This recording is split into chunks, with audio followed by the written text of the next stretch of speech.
특수부대 출신이라서 이걸 하나 또 갖고 왔거든요. 강철 부대가 굉장히 인기가 있잖아요.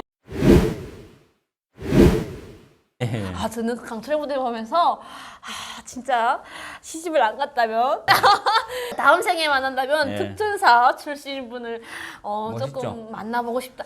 왜냐면 굉장히 패기가 있고 그렇죠. 와 전역하신 분들인데도 그렇게 멋질 수가 없더라고요. 아무튼 강철 부대 1편 때 제가 미국 쪽으로 많이 보여주는 그 유튜브가 있어요. 조회수가 높더라고. 나는 생각도 못했는데 나 그냥 대한민국 군이 나도 북한군 출신이지만 대한민국 와서 보고 느낀 점 그리고 특히 강철 부대를 보면서 대한민국의 특수선 부대들은 정말 세계 최강이다. 이걸 그냥 감탄해서 그냥 얘기한 것 뿐인데 이렇게 많이들 알아봐 주시니까 감사합니다. 네. 북한에서도 경보부대라고 하면은 우리 한국의 거의 707 이렇게 특전사 부대인가요? 707 특임대랑 저희 부대랑 비슷하다고 보시면 돼요. 그렇죠. 네, 그런 출신이기 때문에 한국의 이런 강철 부대 그런 프로그램을 보면서 어떤 생각이 들었을까 궁금해요. 일단 그 북한도 비슷하거든요. 어떻게 보면 번개 부대, 우레 부대, 경보 그 벼락 부대 하면 뭐 우리가 최고다. 뭐 번개가 우레야 뭐. 근데 솔직하게 말씀드리면 우레 부대가 제일 강하거든요. 근데 또 그만큼 지지 않는 게 또 벼락이고 또 뭐 마감을 짓는 게 벼락 부대니까 저격 부대여가지고 그러니까 이거 어느 부대가 뭐라고 할지 모르는데 한국의 부대는 그보다 더 정교화되어 있어요. 각 부대가 할 수 있는데 이렇게 그러니까 세밀하게끔 나눠지지 않았어요. 이게 한국처럼 뭐 CCT라든가 뭐 사트라든가 이게 다 달라요. 뭔가 이게 부대에 따라서 임무가 확실하게 정해져 있어요. 그러니까 항공 특수부대 같은 경우에도 침투돼가지고 그 항공 폭격을 유도하는 특수부대가 있고. 항공 조종사가 적진에 이게 격추돼서 떨어졌을 때 구출하러 가는 부대가 있어요. 따로 있고 구출부대 따로 있죠. CCT라고. 근데 이게 엄청나게 어려운 임무거든요. CCT 같은 경우에는 난 최고라고 적후에 그냥 가서 누구를 죽인다거나 뭐 요인 암살 폭파 이게 아니고 적후에 있는 우리 사람을 구출해 오는 거잖아요. 그것도 일반이 아니고 조종사,空군 조종사라든가 이런 특수 임무를 받고 들어간 사람은 구출해 오는 건데 이거 엄청나게 어려운 거거든요. 그래서 아마 제가 알고 있기도 그 CCT 같은 경우에는 일반 특수부대에서 최강의 요원들을 뽑아서 따로 훈련시키는 걸로 알고 있어요. 그러니까 그런 걸 봤을 때 아마 이번 이 편도 재미있게 보고 있지만 엄청나게 이게 최고 부대는 나는 CCT다 이렇게 생각을 하고 그래요? 있어요. 개인적인 어찌 보면 의견이라고 할 수가 있는 거죠. 저 같은 경우 저는 일반인이잖아요. 잘 모르는 일반인이지만 저는 개인적으로 707이랑 아니면 특전사 부대가 조금 더 1에서도 그랬고 2에서도 그렇고 조금 강세를 보이고 있더라고요. 순위가 이렇게. 원래 이게 특전사 같은 경우도 특전사에서 뭐 차출돼서 707 이렇게 가고 하는 건데 제 친구들 중에도 특전사 출신들이 많아요. 형님도 계시고 제 아는 형님 같은 경우는 특전사 최강의 이게 공수여단 출신이신데 그분 같은 경우에는 뭐 1200 유효사거리 1200을 넘어서 사격하신 분이라고 이렇게 알고 있거든요. 이라크 파병 나갔던 친구가 있어요. 근데 친구 같은 경우도 크라브마가라고 해서 특전 격수를 1호 전수 받은 친구고 지금은 대테러 이런 학생들을 가르치는 이런 쪽에 있고 또 다른 분들도 이렇게 항공보안 이쪽에 계시는 분들도 있고 정말 엄청난 분들 주변에 지인들이 많거든요. 이게 그분들 볼 때 야 이게 쟁쟁하더라고요. 근데 이게 서로가 다 자기만의 자부심이 있고 그리고 다 명예에 걸렸기 때문에 이번에 나와서도 다 막 와 그 명예를 걸고 이렇게 하시는 모습이 너무 대단하더라고요. 참호전 물 지는 뻘이잖아요. 거기서 싸우는 거 보면 내가 뭔 생각들은 소름 끼치는 게 이게 1년 동안 우리가 신병훈련 받을 때 그게 북한도 있거든요. 그런 훈련 해요? 그게 있거든요. 그거 무슨 훈련이라 하나요? 저는 그거 보고서 그러니까 우린 그냥 1대1로 들어가서 떨어질 때까지 싸우는데 한쪽이 피 터지면 일단은 지는 거거든요. 그럼 지는 부대는 또 밥을 안 줘요. 밥을 늦게 줘요. 제일 마지막으로 가니까 마지막에 가다 보면 밥이 떨어질 때 있죠. 이때는 막 누룽지 주고 뭐 며칠 나눠 먹어야 되는데 그러니까 그걸 피하기 위해서라도 어떻게 하나 이겨야 되거든요. 워낙 제가 약했어요. 왜소하고 몸무게가 39kg였어요.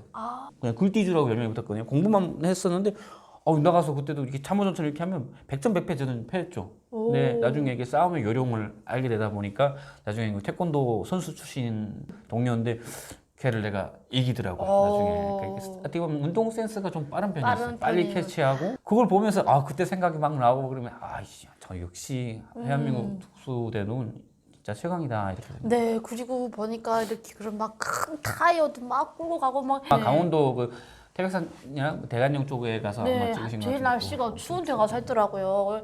그걸 보면서 대단하다 했는데 그러면 또 영상 같은 부분을 봤을 때 그 훈련 같은 게 나오잖아요, 대부분이. 그러면 북한의 훈련과 비교했을 때 거의 비슷한가요? 훈련, 그러니까 전투원들 훈련 같은 거 봤을 때는 비슷해요. 아, 비슷한가요? 오히려 북한 쪽이 좀 더 훈련을 더 강하게 시킨다. 왜냐하면 안전 장치가 없으니까 한국 같은 경우에는 한국도 옛날에는 그랬겠지만 지금 같은 경우는 한국은 안전이 제일이잖아요. 네. 근데 그럼에도 특전사 뭐 부대에서는 이렇게 훈련 도중에 한강 도하 훈련 도중에 그 전사하고 그런 것처럼 북한도 이게 안전 장치가 없이 낙하 훈련 같은 경우도 막 이게 삭도줄 타고 가면 뛰어내리는데 밑에 그냥 마다라스 깔고 근데 마다라스가 또 뭐랑 많이 깔린 것도 아니고 그 다리 부러지고 막 머리 터지고 이게 전기줄 타고 내려가는 이런 훈련도 있어요. 근데 훈련을 하다가 전기선이 그렇게 좋은 것도 아니고 북한 같은 경우 철탑 같은 경우도 다 외정대 철탑 그대로 쓰거든요. 그러니까 이게 부러지는 거예요. 끊어나거나 그러면 밑에 이렇게 안전장치가 없어요.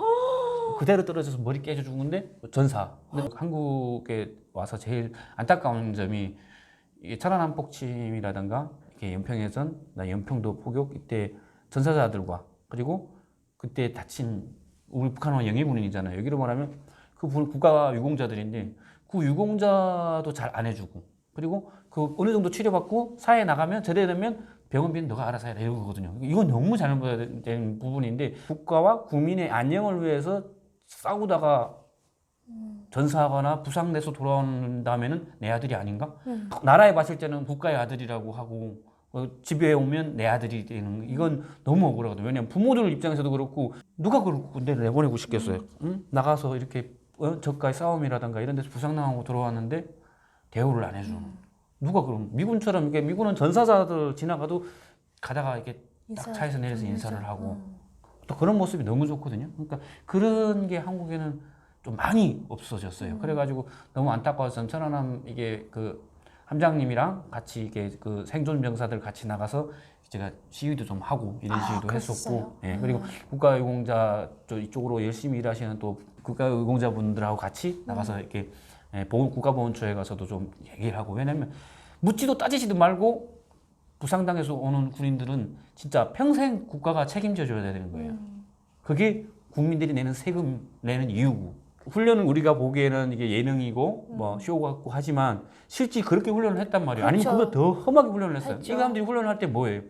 나는 특전사, 대한민국 특수부대로서 대한민국 국민들을 지키고 국민들을 위해서 자유를 지키고 민주주의를 위해서 이렇게 파병도 가고 이러는데 이 사람들이 다치고 돌아왔을 때 병원비 좀 주고 뭐 보상금 좀 주고 이게 끝나면 너무 나는 억울할 것 같아요. 자, 나의 청춘과 나의 모든 것을 목숨을 걸고 싸웠는데 국가의 부름에 국민을 지켜서 싸웠는데 이게 돌아오는 게 너무 없으면 난 너무 허무할 것 같더라고요. 그래가지고 지금도 그런 시위나 데모를 하고 계시죠? 많이 하고 있어요. 그러면 특수부대 오빠네 부대에서 이런 시설이라든가 환경 같은 경우 어땠나요?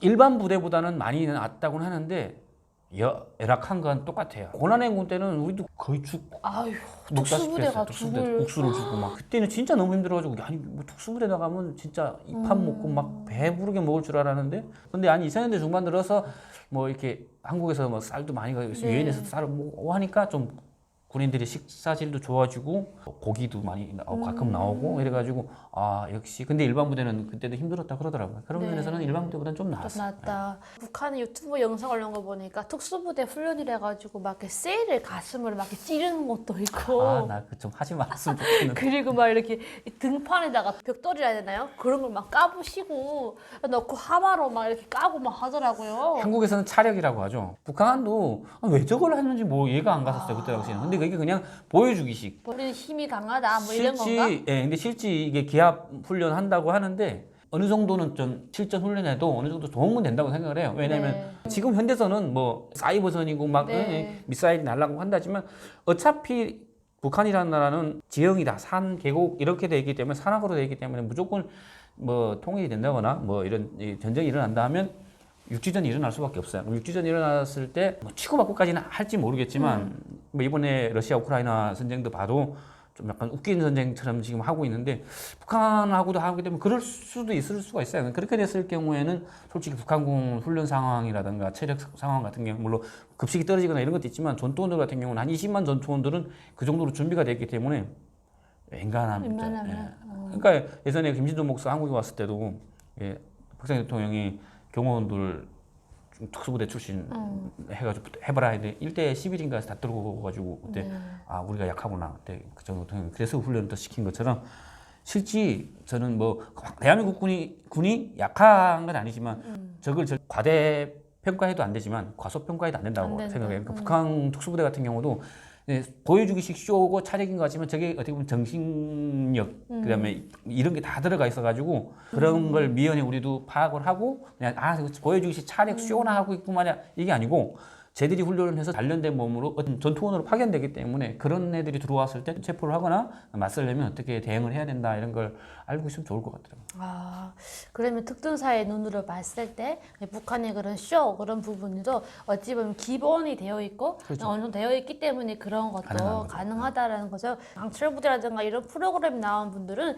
현재 뭐 군복무 하시는 분들이 아니고 이미 전역해서 다 몇 년 되신 분들이니까 또 그리고 또 프로그램이다 보니까 조금 다른 부분도 있을다고 그렇죠. 생각하거든요.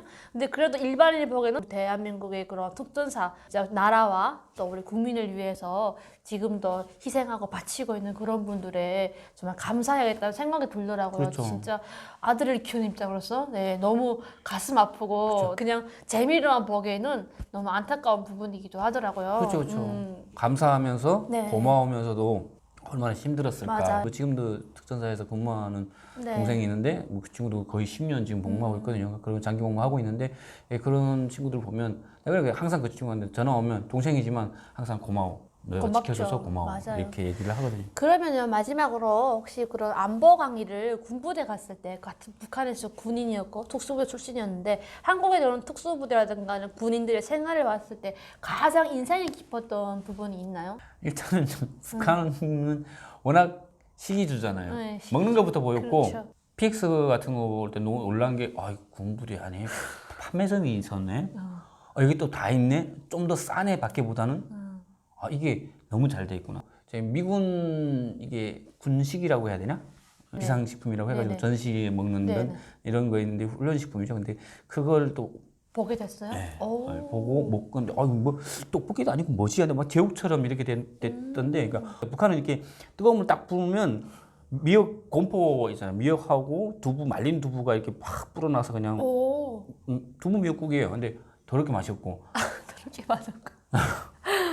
그러니까 그걸 봤을 때 일단은 급식의 차이가 너무 뛰어나가지고 이건 그냥 뭐 경제력의 차이인 거죠. 그러니까 그걸 볼 때 멋있고 PX 보고 너무 놀랐던 거고 그런 아무래도 왜냐면 북한에서 워낙 배고프게 군사복무를 했기 때문에 한국에 와서 이런 군 보면은 정말 잘 먹는다. 이게 그렇죠. 가장 눈에 띄어오는 것 같아요. 네, 오늘은 그래서 이렇게 북한의 특수부대, 경보부대 출신, 우리 한국의 특전사죠 출신인 이운길 오빠를 모시고 얘기해봤는데요. 현재 유튜브 하고 계시는데 그 채널 이름이 북한 아재인가요? 예. 이게 이 고민을 많이 했었는데 원래 예전부터 이렇게 유튜브를 해봐라, 뭐 음식도 하는 것도 올리고 이렇게 해보라 했는데 좀 되게 혼자서 하려고 해보니까 되게 쑥스럽더라고요. 네. 혼자서 이렇게 앵커식으로 하라니까 어려웠어요? 너무 어려웠어요. 그래가지고 네. 못할 것 같다 하는데 그냥 열심히 해보라고 이렇게 응원을 하다 보니까 시작을 하게 됐고 좀 영상을 자주 올려야 되는데 네. 한 줄에 하나라도 주기적으로 올리는 게 가장 좋더라고요.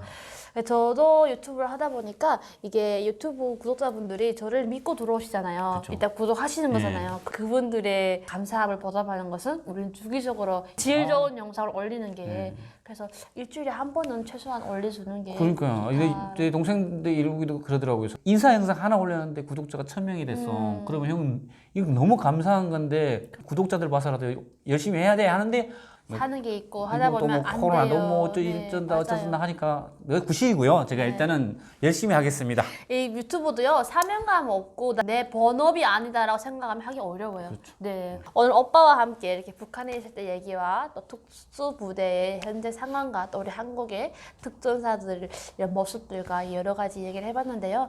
한 번씩 북한 아재에 가셔서 구독과 좋아요 눌러주시면 저희들에게 큰 힘이 되겠습니다. 오늘 이렇게 오랜만에 이렇게 네. 보게 된 김가영 동생과 함께 이렇게 재밌게 한다고 노력을 했는데 잘 보셨으리라 믿겠습니다. 앞으로도 북한 아재 많은 구독해 주시고 또 이렇게 주변에 많이 네. 좀 응원 구독 좀 부탁드리겠습니다. 감사합니다. 지금까지 이용길 북한 아재 님의 토크였습니다. 지금 끝까지 저희 영상을 시청해주셔서 감사합니다. 다시 한번 여러분들의 따뜻한 구독과 좋아요 부탁드립니다. 감사합니다. 감사합니다.